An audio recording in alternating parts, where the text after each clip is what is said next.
दिलवा के कहले बारू चोरी हमार तू तो गोरी टुकुर टुकुर ताकि तोहार ओरी बुझाई के लिपस्टिक लगाइले लोटस के फेशियल कराइले एही से अजोरिया के चांद भइलू एही से अजोरिया के चांद भइलू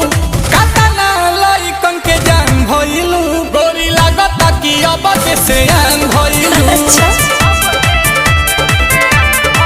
हाँ गोरी लागता कि अब के सियान भइलू